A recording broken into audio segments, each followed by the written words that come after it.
الحمد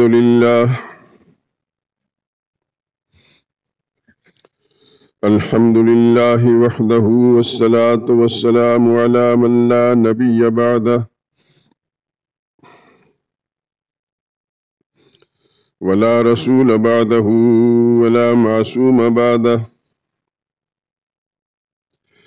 أما بعد فإن خير الحديث كتاب الله وخير الهدي هدي محمد صلى الله عليه وسلم وشر الأمور محدثاتها وكل محدثة بدعة وكل بدعة ضلالة وكل ضلالة في النار.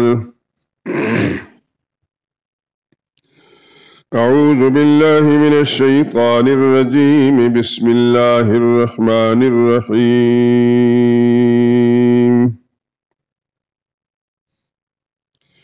محمد رسول الله والذين معه أشداء على الكفار رحماء بينهم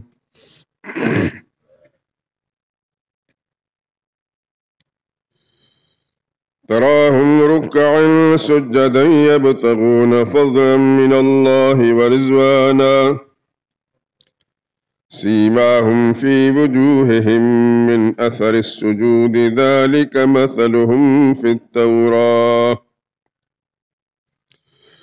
ومثلهم في الإنجيل كزرع أخرج شطأه فآزره فاستغلظ فاستوى على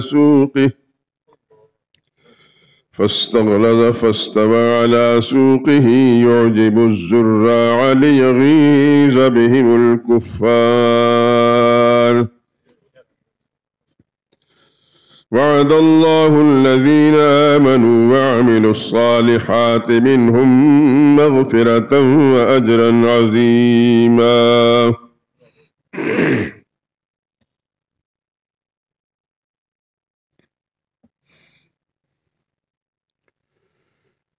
حضرت محمد اللہ کے رسول ہیں اور جو لوگ ان کے ساتھ ہیں وہ کافروں کے حق میں تو بڑے سخت ہیں اور آپس میں بڑے مہربان اور رحم دل ہیں۔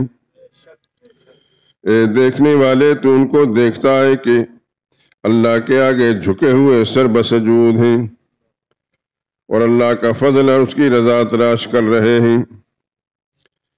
کثرت سجود کے اثرات سے ان کی پیشانیوں پر نشان پڑے ہوئے ہیں۔ ان کے یہ اوصاف تورات میں لکھے ہیں۔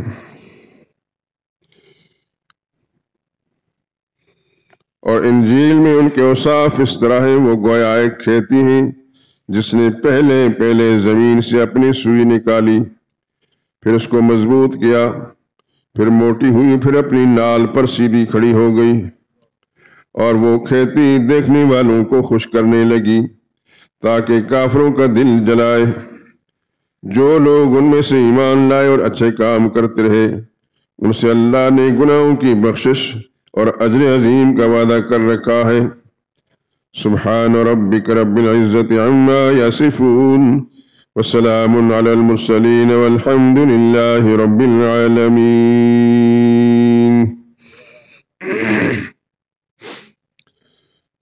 درود پاک پڑھ لیں۔ اللهم صل على محمد وعلى آل محمد كما صليت على إبراهيم وعلى آل إبراهيم إنك حميد مجيد۔ اللهم بارك على محمد وعلى آل محمد كما باركت على إبراهيم وعلى آل إبراهيم إنك حميد مجيد۔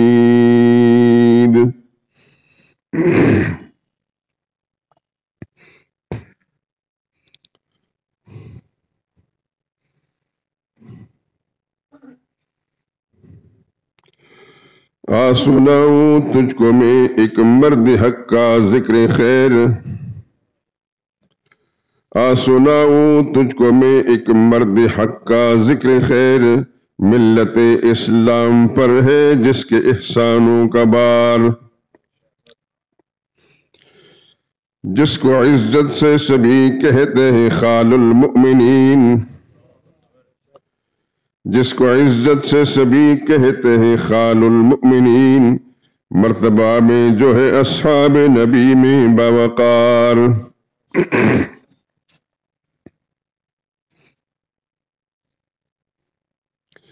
پرچم اسلام دنیا میں کیا اس نے بلند، دین و ملت کے لیے سب کچھ کیا اس نے نثار، کاتب وحی رسالت کا شرف اس کو ملا، کاتب وحی رسالت کا شرف اس کو ملا، خدمت دی عمر بھر بے شک رہا اس کا شعار، مرتضیٰ کے بعد آیا دور خال المؤمنین، مرتضیٰ کے بعد آیا دور خال المؤمنین، بن کے فاتح وہ ہوا اسلام کا خدمت گزار، اس قدر تھی الفت حسنین اس کے قلب میں، عمر بھر دیتا رہا ان کو وظائف بے شمار، روم ایران کے علم سب ہو گئے پھر سرنگوں، برسر میدان جو چمکی اس کی تیغ آبدار، صد ہزاروں رحمتیں ہوں اس کے مرکز پر مدام، جس کی سب خدمات دینی ہے قبول کردگار، انور مسکین اس کی منقبت کیا بول دے، کی دعا جس کے لیے ختم رسول نے بار بار،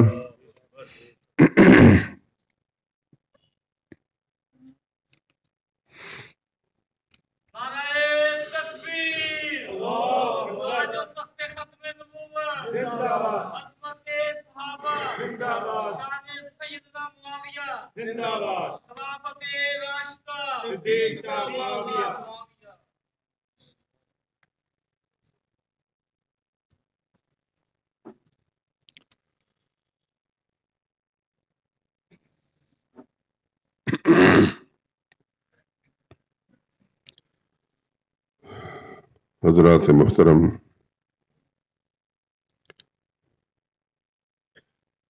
قرآن حکیم کی آیات کی ترتیب اور اسلوب سے، پھر منقبت والی نظم سے یہ اندازہ تو یقیناً آپ کو ہو چکا ہے کہ آج کس کا ذکر خیر ہوگا۔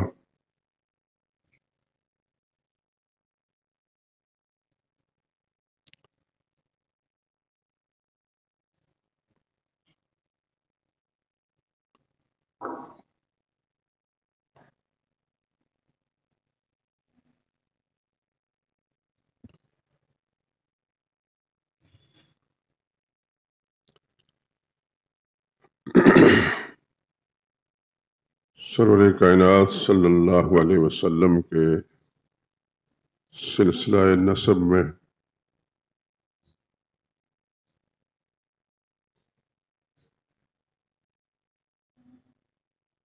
تقریباً 5ویں پشت میں جا کر یہ شریک ہو جاتے ہیں۔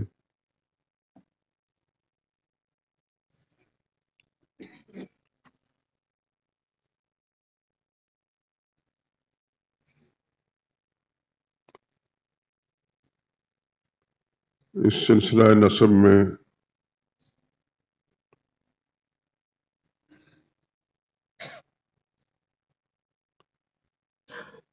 ایک تو وہ ہے جس کا تعلق سرور کائنات صلی اللہ علیہ وسلم کے اجداد سے ہے، اور آپ جانتے ہیں ان میں سے ایک عظیم شخصیت ہاشم کی ہے، جس کی نبی کریم صلی اللہ علیہ وسلم اور آپ کا خاندان منسوب ہوتا تھا ہاشمی، اور آج تک دنیا میں اس خاندان بشرطے کہ وہ صحیح ہو اس کی ایک عظمت ہے۔ انہی ہاشم کے دوسرے بھائی تھے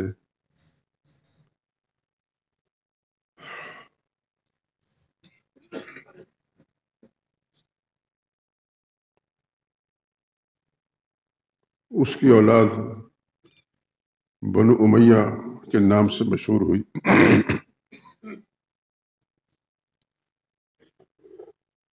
پھر آگے دو سلسلے ہو گئے، ہاشمی اور اموی۔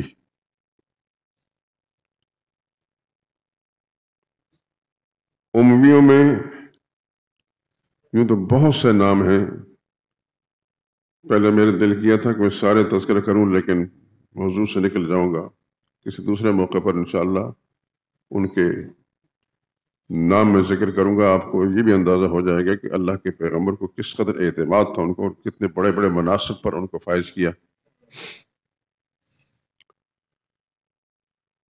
اس وقت صرف ایک شخصیت اور وہ سیدنا ابو سفیان ہے رضی اللہ تعالیٰ عنہ۔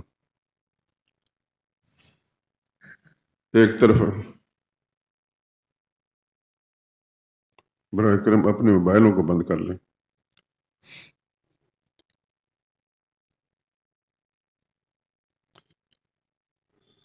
ایک طرف وہ اپنے خاندان کے بڑے ہیں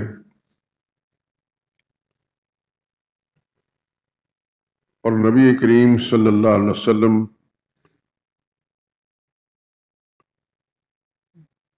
کے ساتھ ان کی صاحبزادی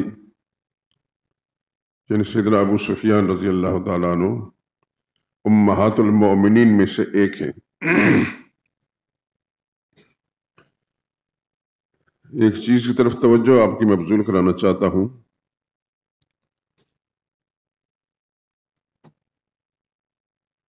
بنو ہاشم میں سے کوئی ایک خاتون بھی رسول اللہ صلی اللہ علیہ وسلم کی زوجیت میں نہیں آئی۔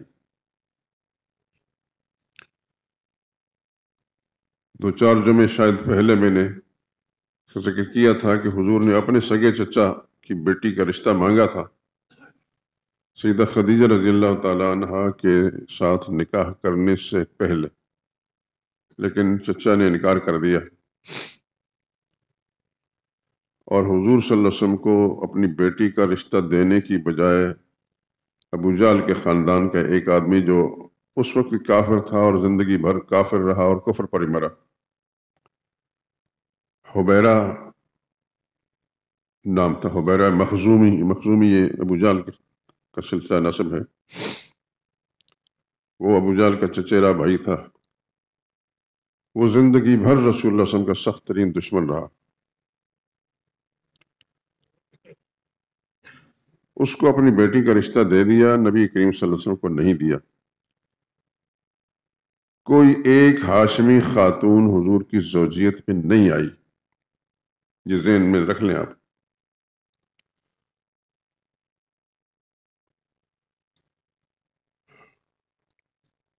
جس کا رشتہ مانگا تھا اس نے تو دیا ہی نہیں، حضور صلی اللہ علیہ وسلم نے ان پر گلہ کیا۔ علامہ ابن حجر اسقلانی نے جو صحابہ کے تذکرے پر کتاب لکھی ہے اس میں یہ الفاظ ہیں، فَعَاتَبَهُ النَّبِيُّ صلی اللہ علیہ وسلم، رسول اللہ صلی اللہ علیہ وسلم نے ان پر گلہ کیا کہ میرے چچا آپ نے زوجتہ حبیرہ کو رشتہ دے دیا، وترکتنی، مجھے چھوڑ دیا۔ بجائے اس کے کہ جناب ابو طالب ملامت اپنے آپ کو کرتے کہ میں نے تو غلطی کی، کہنے لگا یبن عم میں،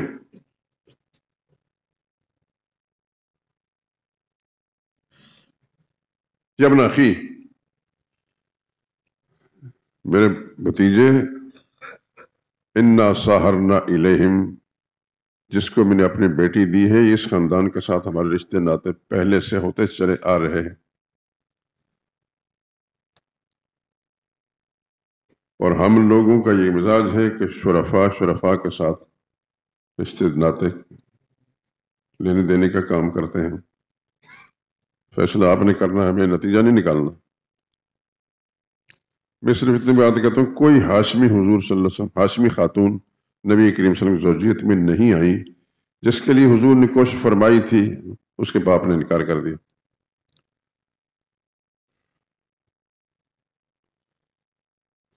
اس سے اتنا ضرور آپ سوچیں گے ضرور کہ کیا سوچ تھی نبی کریم صلی اللہ علیہ وسلم کی ذات کے بارے میں، ان کی حضور سے کتنی محبت تھی، کتنا احترام تھا. یہ اس رویے سے اندازہ ہو گیا. اس کے برعکس دوسرا سلسلہ نسب جو بنو امیہ میں سے ہیں، مجھے یہ تو اندازہ نہیں ہے آپ حضرات کا کہ آپ کی معلومات بنو امیہ کے بارے میں کیا ہیں، اور آپ کے مطالعے میں کیا ہے، اور آپ نے سنا کیا ہے، اور نظریہ کیا بنایا ہے. یہ بات میں اس لیے کہہ رہا ہوں کہ جب سے میں نے ہوش سنبھالی ہے، علمی طور پر صحیح معلومات یا ہوش مجھے یہی مسجد شہداء میں آ کر ہوئی ہے. اس سے پہلے طالب علمی زندگی تھی، اس وقت اتنی معلومات نہیں تھی.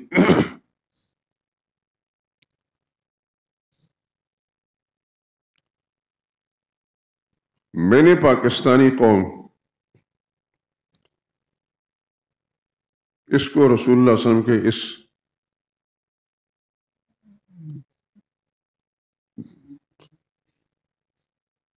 ددیالی خاندان میں سے دوسرے سلسلے کے ساتھ بغض اور بیر ہی دیکھا ہے.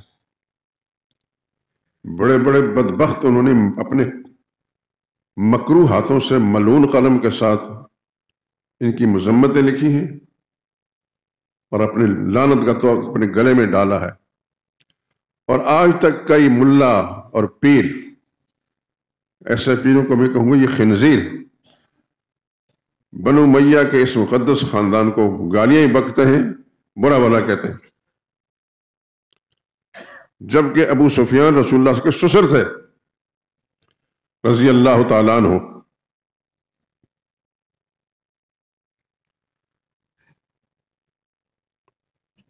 اور آپ پچھلے جمعے میں شاید میں اشارہ کیا، اس سے پہلے بھی، کہ ابو سفیان اپنی قوم کے لیڈر اور سردار تھے. اور جب سردار اور لیڈر ہوتا ہے تو پھر اس کو کچھ ذمہ داریاں زیادہ ہوتی ہیں. قوم اسے جو توقع وابستہ کیے ہوتی ہیں اس پر پورا اترنے کی کوشش کرتا ہے. یہ بھی زمانہ کفر کے اندر اپنی قوم کے جو مزاج تھا اس کے مطابق کچھ نہ کچھ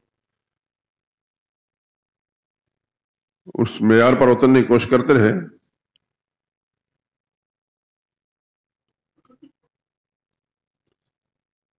لیکن جب اللہ کریم نے اپنی رحمت کے ساتھ نبی کے دامن سے وابستہ کیا ہے، یعنی اسلام کے دائرے میں آئے ہیں، تو پھر میں اشارہ دے چکا ہوں آپ کو، غزوہ طائف میں ان کی ایک آنکھ جاتی رہی، یہ نابینا ہو گئے ایک آنکھ سے.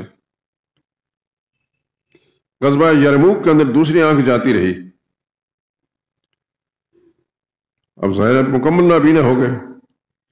نبی کریم صلی اللہ علیہ وسلم خدمت عرض کرتے ہیں، یا رسول اللہ میری دوسری آنکھ جس سے کچھ دیکھ سکتا تھا وہ بھی چلی گئی ہے. یہ نہیں رسول اللہ سے درخواست کی کہ آپ دعا کریں کہ یہ ٹھیک ہو جائے، صرف رسول اللہ صلی اللہ علیہ وسلم کو اطلاع دی ہے. تو نبی کریم صلی اللہ علیہ وسلم نے ارشاد فرمایا کہ آپ چاہیں تو میں اللہ سے دعا کرتا ہوں آپ کی آنکھ ٹھیک ہو جائے، بحال ہو جائے گی، اور چاہیں اس کے بدلے میں جنت لے لیں. یہ ایک اس طرح کی سچائی ہے جس طرح اس وقت آپ کو باہر سورج کی روشنی نظر آ رہی ہے. لیکن یہ بات اہل علم کو پتہ، جہلا کی بات نہیں کر رہا میں. آپ چاہیں تو آپ کو اس کے بدلے میں جنت مل جائے. خدا کی کروڑوں رحمت نازل سیدنا ابو سفیان پر، کہنے لگے مجھے آنکھ نہیں چاہیے، دنیا کے چند روز گزر جائیں گے، مجھے جنت چاہیے.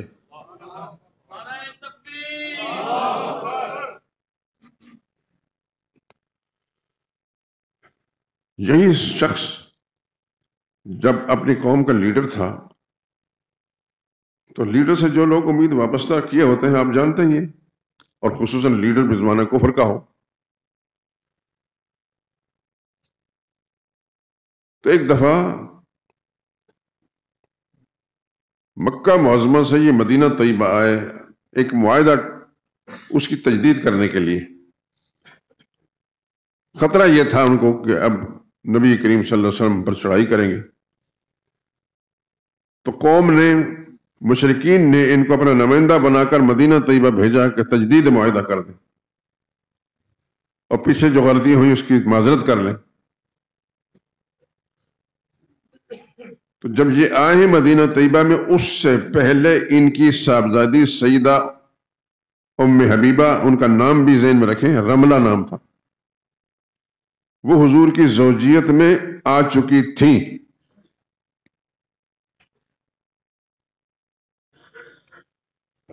آپ کے ذہن میں ضرور آتا ہوگا وہ کیسے آ گئی، باپ مشرک ہے، بیٹی کیسے آ گئی؟ یہ میں تھوڑی سی وضاحت کر دوں۔ آپ حضرات کے علم میں ہے کہ مکی زندگی میں مشرکین نے مسلمانوں پر جو عرصہ حیات تنگ کر دیا، تو حضور صلی اللہ علیہ وسلم کی اجازت سے بہت سارے مسلمان حبشہ کی طرف ہجرت کر گئے۔ حبشہ کی طرف ہجرت کرنے والوں میں سیدہ ام حبیبہ اپنے شوہر حضرت عبید اللہ بن جہش کے ساتھ تشریف لے گئی۔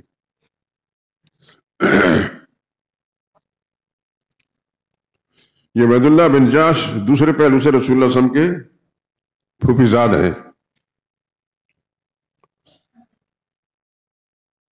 مکی زندگی میں جب اسلام قبول کرنے کے بعد ان کے لیے رہنا مشکل ہو گیا، تو دیگر مسلمانوں کی طرح یہ بھی حبشہ کی طرف ہجرت کر کے تشریف لے گئے اپنے ایمان بچانے کے لیے۔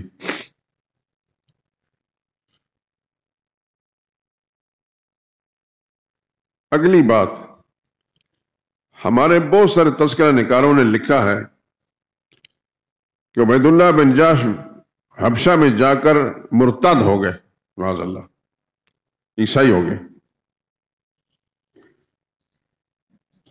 2 منٹ کے لیے اگر تسلیم بھی کر لی جائے تو سیدہ ام حبیبہ رضی اللہ تعالیٰ عنہ اپنے ایمان پر قائم رہی۔ لیکن یہ بات میں اس لیے وضاحت کر دیتا ہوں، آپ کے مطالعے میں آیا ہوگا، مولویوں نے لکھا بھی ہوگا، خدا ان کو ہدایت دے۔ ابو داؤد شریف ہماری حدیث کی معتبر کتاب ہے، اس کے اندر باقاعدہ تذکرہ ہے حضرت عبید اللہ بن جہش کا، وہاں ان کے مرتد ہونے کا ذکر نہیں، صرف کہ وفات پا گئے۔ جب وفات پا گئے تو سیدہ ام حبیبہ بیوہ رہ گئیں۔ تو حبشہ کا جو حکمران تھا شاہ نجاشی، وہ ایمان لا چکا تھا رسول اللہ صلی اللہ علیہ وسلم پر، بہت کمال کا انسان۔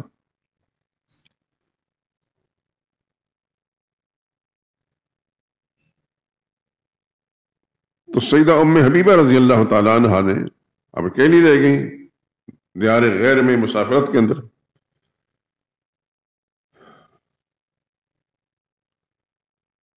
کسی صحابی کو نمائندہ بنایا، رسول اللہ صلی اللہ علیہ وسلم تک اطلاع پہنچائی گئی، ہمارے ساتھ یہ ہو گیا۔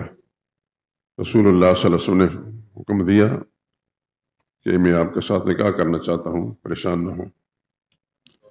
شاہ نجاشی کو جب یہ پتہ چلا، وہ تو کمال کا انسان تھا، اس نے بڑا زبردست قسم کا، بلکہ شاہ نجاشی کی کنیز، وہ بادشاہ کا پیغام لے کر حضرت ام حبیبہ کے پاس گئی کہ اس طرح بادشاہ نے حکم دیا ہے۔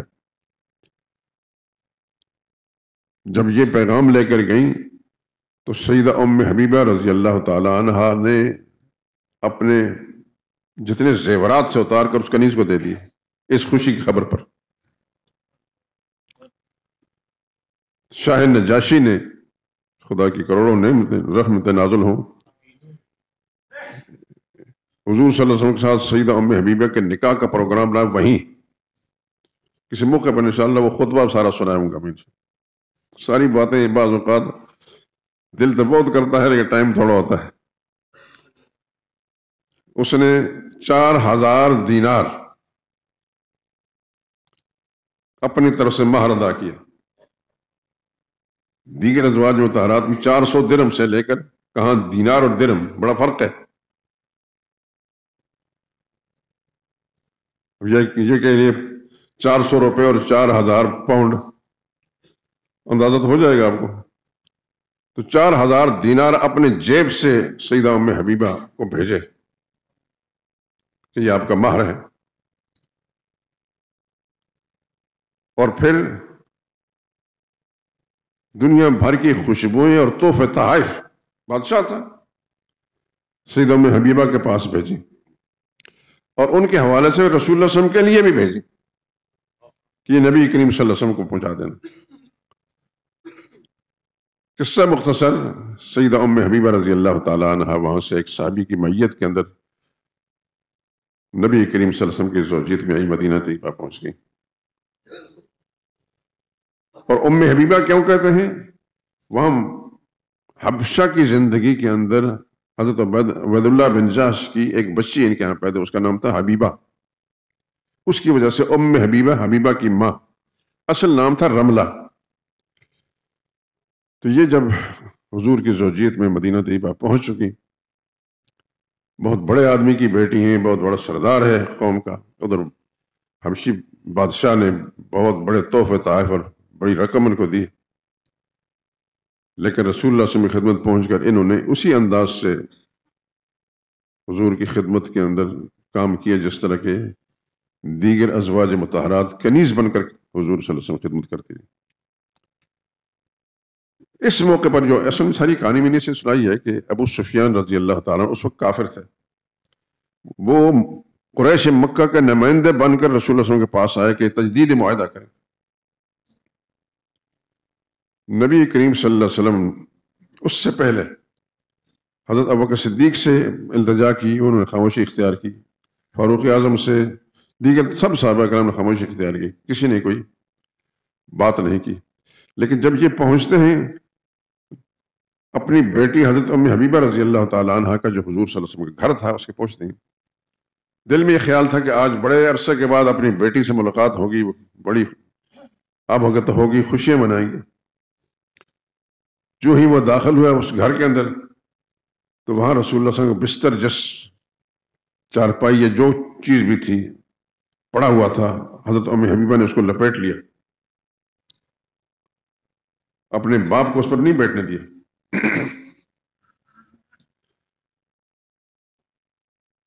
آپ سمجھتے ہیں اس بات کو کہ عرصے کے بعد باپ بیٹی کی ملاقات ہو تو باپ کے دل میں کیا خیال ہوتا کہ آج میری بیٹی کتنی آؤ بھگت کرے گی.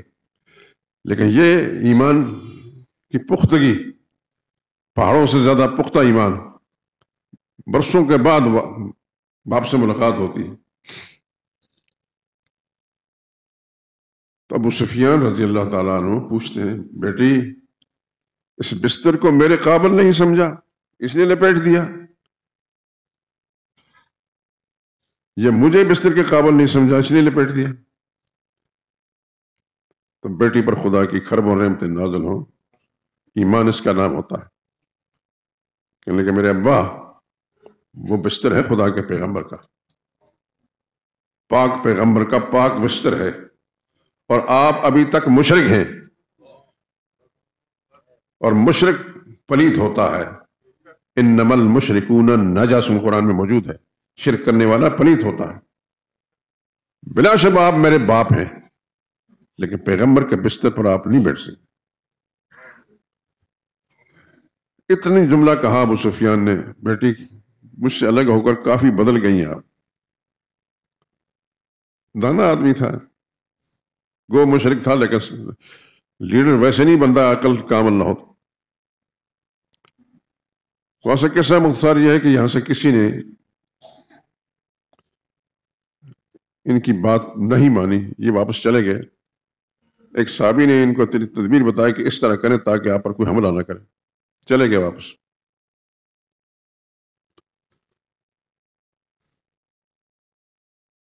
فتح مکہ کے موقع پر رسول اللہ صلی اللہ علیہ وسلم جب فاتحانہ شان پر داخل ہوئے تو صلات کو چھوڑتا ہوں میں، تو اس موقع پر حضور صلی اللہ علیہ وسلم بہت سارے مشرکین جو ہیں بھاگ گئے. ان بھاگنے والوں میں سے ابو طالب کا وہ داماد بھی تھا جس کو اپنی بیٹی دی تھی، رسول اللہ صلی اللہ علیہ وسلم کے مقابلے میں اس کو بیٹی دی، وہ شرک پر اڑا رہا اور بھاگ گیا اور ادھر مر گیا. تو بہت سارے اور مشرک بھی بھاگے۔ یہاں ایک بات اپنے لیے بھی مفید اور آپ کے لیے بھی، ان بھاگنے والوں میں سے ابو جہل کا بیٹا بھی تھا۔ کون؟ حضرت اکرمہ رضی اللہ تعالیٰ عنہ، اس وقت شرک کی حالت میں تھے۔ جب آگے گئے تو ان کا سمندری سفر آ گیا، کشتی میں بیٹھے، کشتی ڈولنے لگی تو ملاح جو کشتی کی طرف کہنے لگا خدا کو پکارو، اللہ کو پکارو۔ یہ کہنے لگا بھائی یہ بات تو محمد صلی اللہ علیہ وسلم وہ بھی کہتے تھے، اللہ ہی کو پکارو۔ یہاں ہمارے وہ معبود جو ہیں، ہمارے باپ دادا جن کو پکارتے رہے، وہ ہمیں کام نہیں آئیں گے؟ اس نے کہا چھوڑو اس بات کو، بعد میں دیکھا جائے اگر معبود ہوں گے، اس وقت سوائے اللہ کے کوئی نہیں بچا سکتا۔ حضرت اکرمہ رضی اللہ تعالیٰ عنہ نے وہیں عہد کیا، یا اللہ تو نے اگر مجھے سلامت رکھا تو واپس جاؤں گا، محمد مصطفیٰ صلی اللہ علیہ وسلم کے ہاتھ پر کلمہ پڑھ کر مسلمان ہو جاؤں گا۔ اس طرح واپس آئے اور ان کو ایمان نصیب ہوا، ان کی بیوی مسلمان ہو گئی۔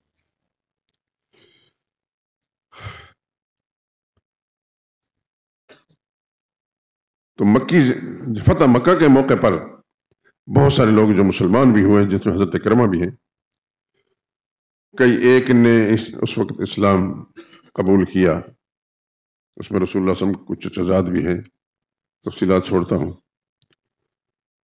تو حضور نے اس موقع پر ایک بات فرمائی، جو شخص اپنے گھر کا دروازہ بند کر لے گا اس کو کچھ نہیں کہیں گے، جو شخص خانہ کعبہ میں جا کر امان لے لے گا اس کو کچھ نہیں کہیں گے، اور اصل بات جس کے لیے میں نے ذکر کیا، اور جو ابو سفیان کے گھر میں پناہ لے لے گا اس کو بھی کچھ نہیں کہیں گے۔ آپ سوچتے ہوں گے ابو سفیان مسلمان ہو گئے تھے؟ نہ، نہیں ہوئے تھے، اب مسلمان ہوں گے، لیکن اس سے پہلے رسول اللہ صلی اللہ علیہ وسلم نے ان کے گھر کو پناہ گاہ بنا دیا۔ حافظ ابن حجر اسقلانی محدثین خدا جزائے خیر عطا فرمائے، انہوں نے لکھا ہے یہ حضور نے کیوں فرمایا؟ وہ کہتے ہیں کہ مکی زندگی میں، ہجرت سے پہلے مکی زندگی میں جب رسول اللہ صلی اللہ علیہ وسلم پر بہت زیادہ ظلم و زیادتی ہوتی تھی تو اس وقت کسی ہاشمی کے گھر رسول اللہ پناہ نہیں لیتے تھے۔ ذہن ناظر رکھنا، حضور کی چچاؤں کا تذکرہ تو آپ سن ہی چکے ہیں۔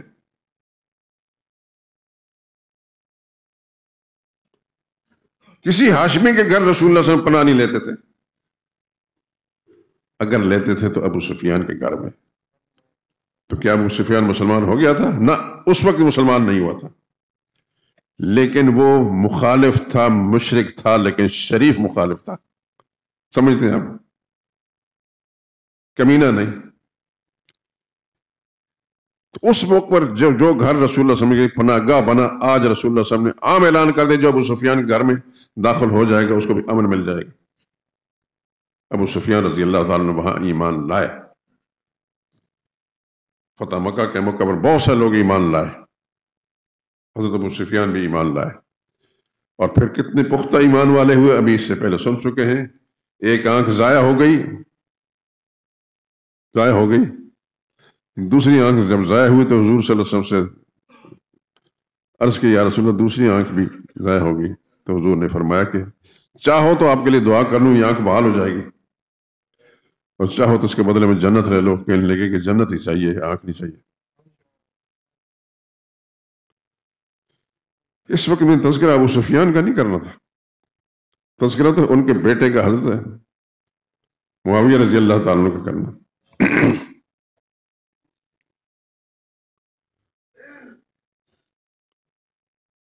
حضرت معاویہ رضی اللہ تعالیٰ عنہ انسانی تاریخ کا ایک عجیب انسان ہے۔ ایک اشارہ میں دیتا ہوں، سیدنا صدیق اکبر 2.25 سال تک خلافت کے منصب پر رہے، سیدنا فاروق اعظم رضی اللہ تعالیٰ عنہ 10 سال خلافت کے منصب پر رہے، بڑے کارنامے سے انجام دیے، دنیا جانتی ہے، اور حضرت عثمان رضی اللہ تعالیٰ عنہ 12 سال خلافت کے منصب پر رہے۔ یہ کل کتنے بن گئے؟ 24-25 بنتے ہیں. سیدنا علی رضی اللہ تعالیٰ عنہ جب خلافت کے منصب پر آتے ہیں تو 4 سال تک رہے، لیکن 1 انچ زمین فتح نہیں ہوئی. فتوحات کا سلسلہ رک گیا. ضرور سوچتے ہوں کہ ایسا کیا ہوا پھر کہ دوسرے موقع پر انشاءاللہ سیدنا علی کا تذکرہ کریں گے رضی اللہ تعالیٰ عنہ. اس کے سبب بناؤں گا کہ اس وقت ان کے زمانے میں فتوحات کیوں نہیں ہوئی.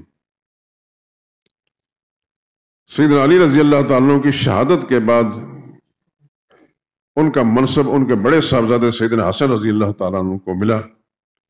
لیکن سیدنا حسن رضی اللہ تعالیٰ عنہ کا اندازہ ہو گیا کہ معاملات کچھ اور ہیں. انہوں نے 6 مہینے کے بعد سب مسلمانوں کی موجودگی میں حضرت معاویہ رضی اللہ تعالیٰ عنہ کے خلافت سپرد کر دی. اس کام کو یہی چلا سکتے ہیں. سیدنا معاویہ رضی اللہ تعالیٰ عنہ کو جب خلافت ملی ہے، اس سے پہلے 3 خلفاء کا تذکرہ میں نے کر دیا. 24-25 لاکھ مربع میل اسلامی مملکت تھی. اب اس 24-25 لاکھ سے اٹھا کر انہوں نے 65,64,000 مربع میل تک پہنچایا. یہ بھی آپ کے علم میں ہونا چاہیے کہ اسلامی تاریخ کے اندر بحری بیڑا بنانے والا حضرت معاویہ ہے رضی اللہ تعالیٰ. کتابوں میں پڑھا تھا 1700 جنگی جہاز انہوں نے تیار کیا. 1700.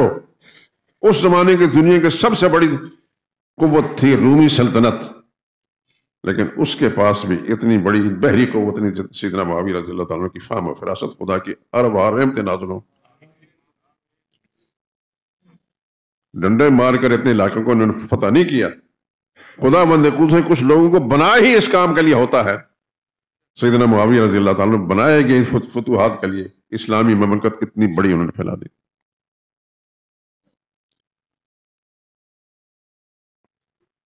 بخاری شریف میں ایک روایت ہے، حضرت ام حرام بنت ملحان ایک صحابیہ ہے، وہ روایت کرتی ہیں رسول اللہ صلی اللہ علیہ وسلم وہاں ان کے گھر کے اندر قیلولہ فرما رہے تھے. تھوڑی دیر کے بعد اٹھے، مسکراہٹ تھی چہرے پر، اور فرمایا اول جیش من امتی یغزون البحر قد اوجبوا، میری امت کا پہلا لشکر جو بحری جنگ کرے گا ان پر اپنی جنت واجب کر لی. اور وہ اس کے مصداق تھے سیدنا معاویہ رضی اللہ تعالیٰ عنہ ان کے رفقا. ام حرام نے درخواست کی یا رسول اللہ مجھے دعا کریں کہ میں بھی ان میں شامل ہوں. حضور نے فرمایا آپ اس میں شامل رہیں گی. پھر تھوڑی دیر کے بعد رسول اللہ صلی اللہ علیہ وسلم نے، بخاری کسی روایت کا حصہ ہے، اول جیش من امتی یغزون مدینہ قیصر مغفور لہم، جو قیصر کے دارالحکومت پر جو چڑھائی کرے گا میری امت کا پہلا لشکر، اللہ نے اس کے بھی گناہ معاف کر دیے. تو وہ خاتون کے دن دعا کرے کہ میں بھی اس میں شامل ہوں. فرمایا آپ نہیں شامل ہو سکیں گے. اس کا سبب یہ ہے کہ اس سے پہلے ان کا انتقال ہو گیا. تو مدینہ قیصر پر چڑھائی کرنے والا سیدنا معاویہ کا بیٹا تھا، اور بحری جنگ کرنے والا خود سیدنا معاویہ رضی اللہ تعالیٰ. خدا بند قدوس نے اس فیملی کو، اس خاندان کو دین کی سربلندی کے لیے چن لیا تھا. لیکن پھر مجھے دکھ کے ساتھ یہ بات کہنی پڑتی ہے، میں اور آپ جس ماحول میں سانس لے رہے ہیں، فتنوں کا زمانہ ہے، اور اب اللہ اکبر اللہ اکبر سوچتے ہیں تو دماغ بند ہونے لگتا ہے. مذہب کے نام پر فتنے، سیاست کے نام پر فتنے، اللہ جانتا ہے کس کس نام پر فتنے.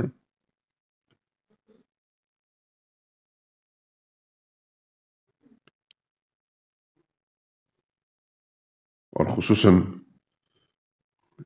صحابہ میں، یوں تو صحابہ کرام کے لیے بھونکتے ہیں بے شمار کتے، لیکن اس خاندان کے لیے بہت بھونکتے ہیں. میرا اور ہر مسلمان کے عالم دین کا یہ فرض بنتا ہے کہ اپنے مسلمان بھائیوں کا صحیح صورتحال سے آگاہ کرو. عمل کرنا تو یہ خدا کی توفیق سے ہے، لیکن میں خدا کے سامنے بری ذمہ ہو جاؤں گا. میری جو ذمہ داری بنتی ہے سیدنا معاویہ رضی اللہ تعالیٰ عنہ کا تذکرہ ان دنوں میں اس لیے جڑا کہ 22 رجب، یہ مہینہ رجب کا ہے،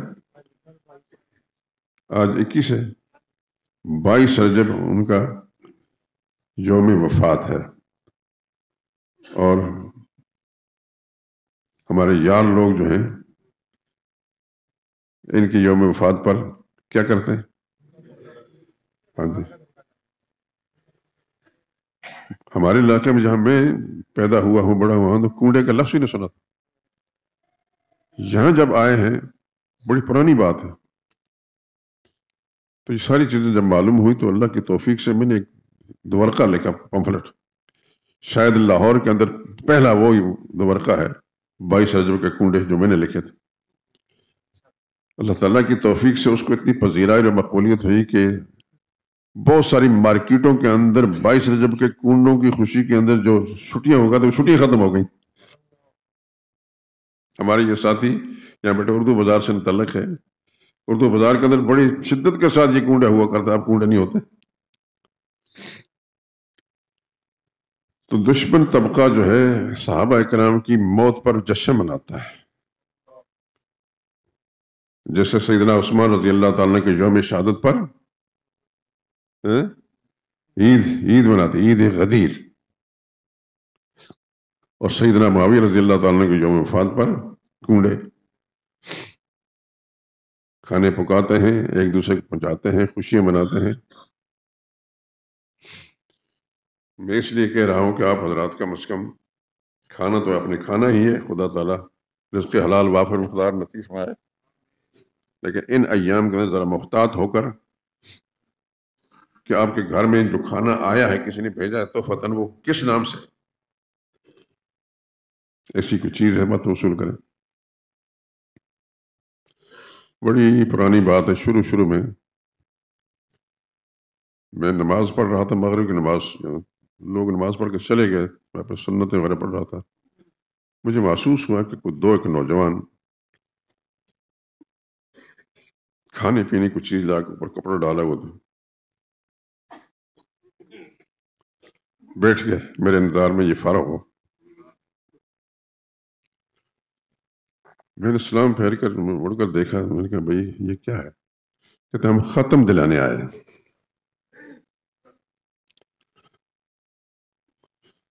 ہوگا چونکہ ادھر ادھر یہ دستور ہوگا، اس لیے تو بے باکی کے ساتھ آئے مسجد۔ میں نے کہا آپ کو کس نے بتایا کہ یہ کام میں کرتا ہوں؟ بڑے حیران ہو کر مجھے دیکھا کہ ہم اس کو کھانا دے رہے ہیں اور یہ کر رہے ہیں وہ کر رہے ہیں۔ میں نے کہا بیٹا چلے جائیں، آپ دوبارہ کبھی بھی اس طرف کا رخ نہ کریں اس نام سے، یہ کام ہم نہیں کرتے۔ ہمارے یہاں ایک خادم تھا، بوڑھا بابا، فوت ہو گیا، اللہ بخشے، گناہ معاف کرے خدا۔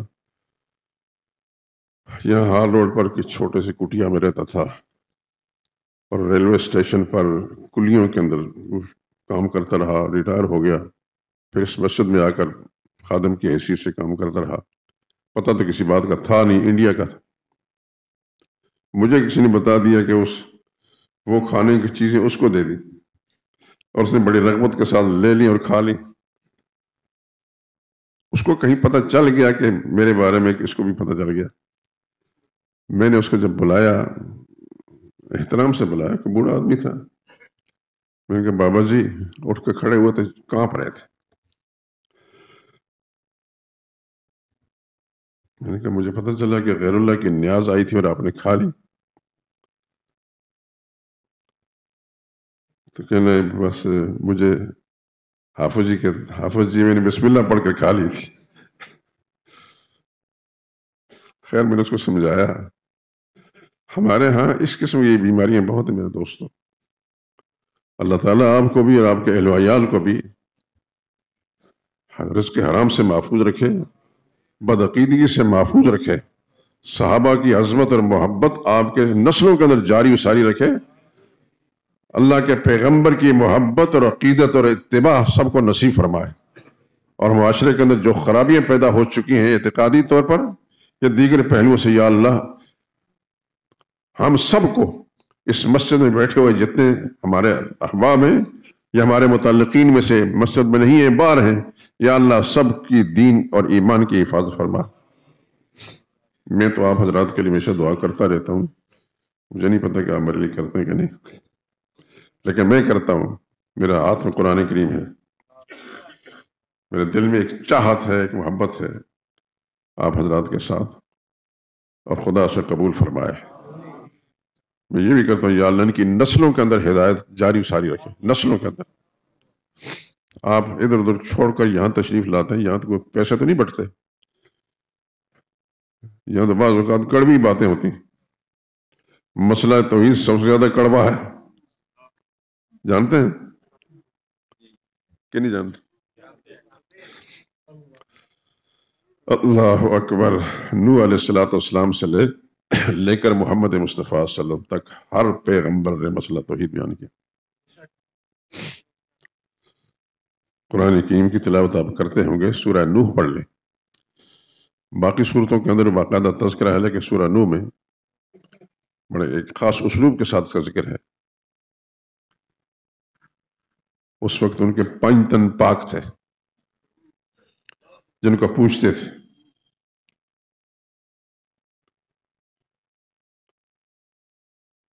لا تذرن ودا ولا سواعا ولا یغوث ویعوق ونسرا۔ پیغمبروں نے محنتیں کی، 950 سال تک نوح علیہ السلام نے خدا کی توحید کا مسئلہ سنایا۔ آج اگر میری طرح کا کوئی طالب علم کسی مسجد کے اندر مہینے میں 1 دفعہ کا مسئلہ توحید نہ دیکھے تو اس مولوی کا دماغ خراب ہے، یہ کیا کر رہا ہے؟ حالانکہ کہاں پیغمبر کا بیان اور پیغمبر کی محنت، کہاں ہمارے جیسے حقیر لوگوں کا بتانا۔ یہ چاہتا ہوں کہ دین کا سب سے بڑا مسئلہ توحید ہے، اہم مسئلہ توحید ہے، جس کے لیے اللہ نے 1,00,000 کئی ہزار انبیاء کرام اس دنیا میں بھیجے اور انہوں نے کام کیا۔ اس میں ایک سمپل کا طور نوح علیہ السلام کا تذکر کہ 950 سال تو انہوں نے خدا کی توحید کا مسئلہ سنایا، اور اس مسئلہ توحید کو سنانے میں بہت سے انبیاء کرام کو شہید بھی کیا گیا،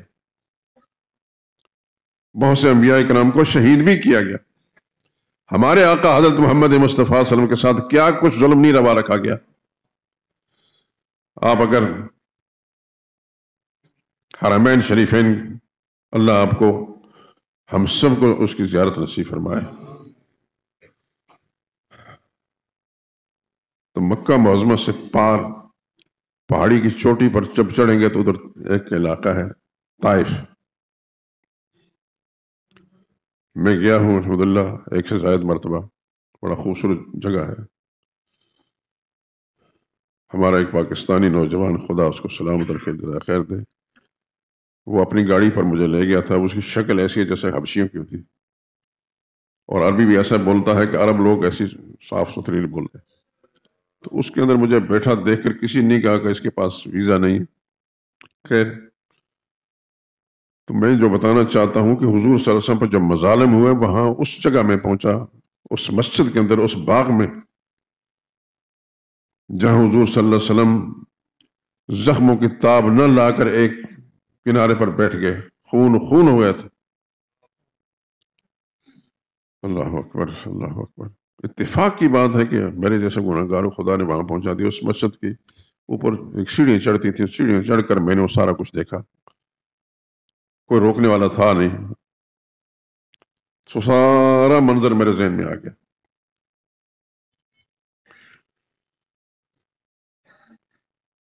تو اللہ کے پیغمبر نے کیا مصیبتیں نہیں برداشت کی۔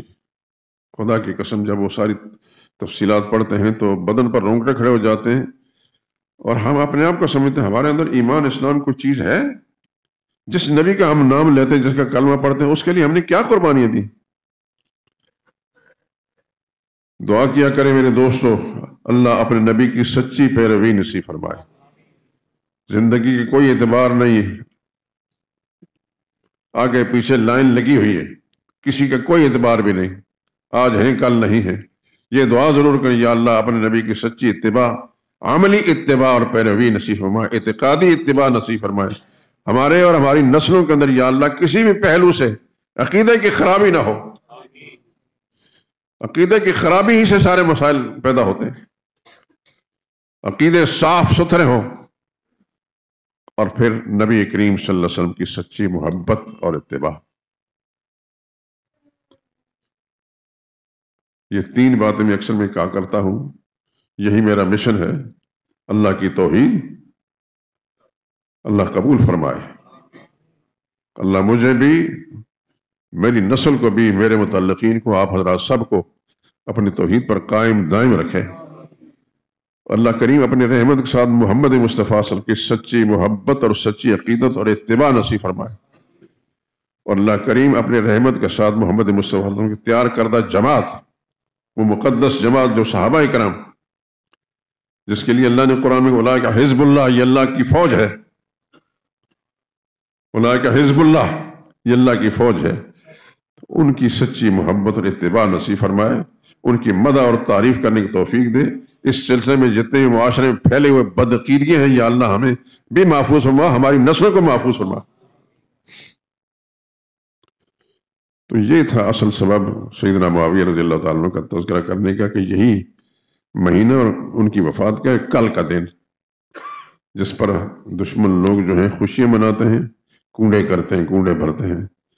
آپ اپنے آپ کو محفوظ رکھیں.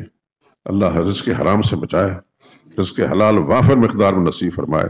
اللہ تعالیٰ صبر و قناعت نصیب فرمائے. وآخر دعوانا ان الحمدللہ.